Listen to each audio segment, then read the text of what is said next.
nós queremos falar um pouco do pastor Luther King Jr., esta importante figura da nossa história moderna. Quem foi esse pastor? Foi alguém que nasceu e cresceu dentro de uma política segregacional, dentro de uma política que separava brancos e negros. A sua família se preocupava com as coisas espirituais. O seu avô era pastor, o seu pai também. E Luther King, ele estudou sociologia e teologia, ele obteve o doutorado em teologia e se preparava assim para cuidar das coisas espirituais, sagradas, divinas, de ir assumindo a responsabilidade junto às igrejas no lugar em que ele vivia. Mas a política de segregação racial fez esse pastor refletir sobre a própria vida, sobre a vida dos negros, fez este pastor refletir sobre a origem do racismo, sobre racismo estrutural e principalmente fez com que este pastor assumisse a luta em favor dos direitos dos negros. Ele, como tantos outros, eram sabedores das violências que os negros sofriam dentro desta política. Eles sabiam que os negros, apesar de serem filhos dessa pátria, não tinham os mesmos direitos dos brancos, né? Esta política que separava brancos e negros fazia também com que brancos e negros vivessem em pé de guerra.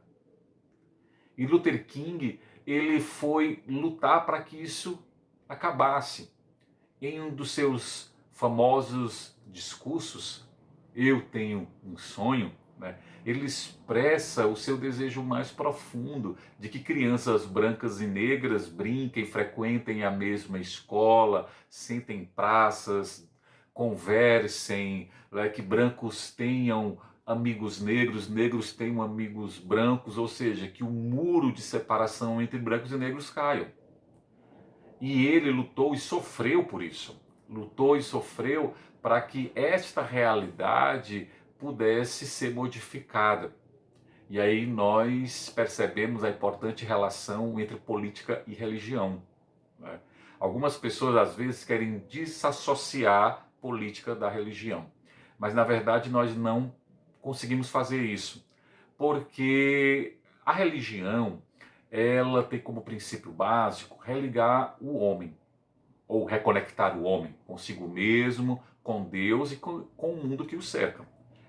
A partir da experiência religiosa, nós passamos a enxergar o mundo que nos cerca de uma outra forma.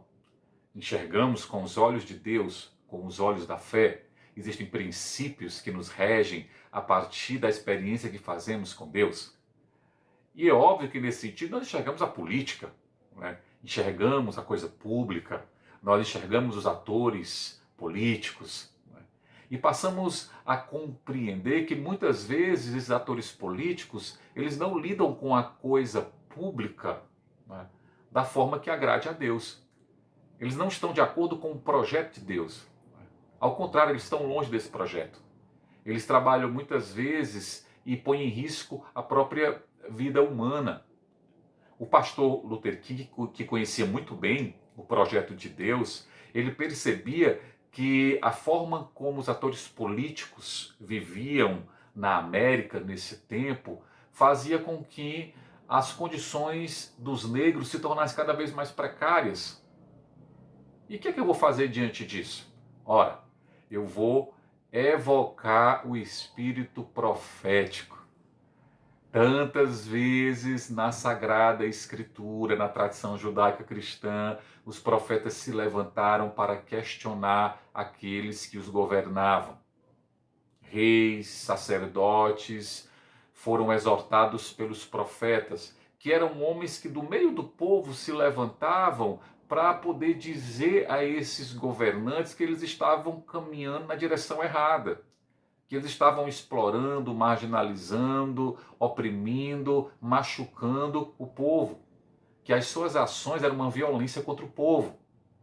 Luther King, ele é um profeta dos tempos modernos, um profeta que gritou de cima dos telhados para que todos pudessem ouvir e pudessem reconhecer, não só nos Estados Unidos da América, mas em muitos outros lugares, que o racismo estrutural é um pecado, porque nega o outro as condições de viver com dignidade.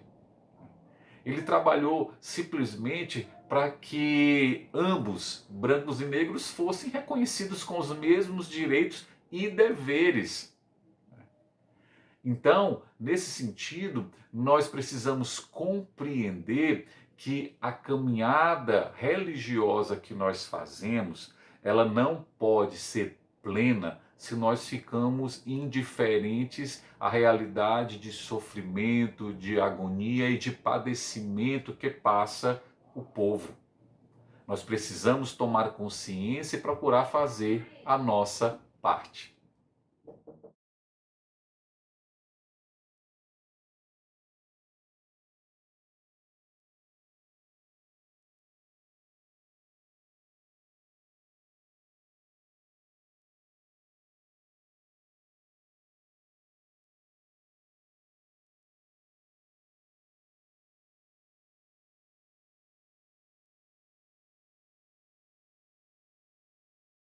E a primeira coisa que devemos fazer é criar essa consciência individual do projeto de Deus.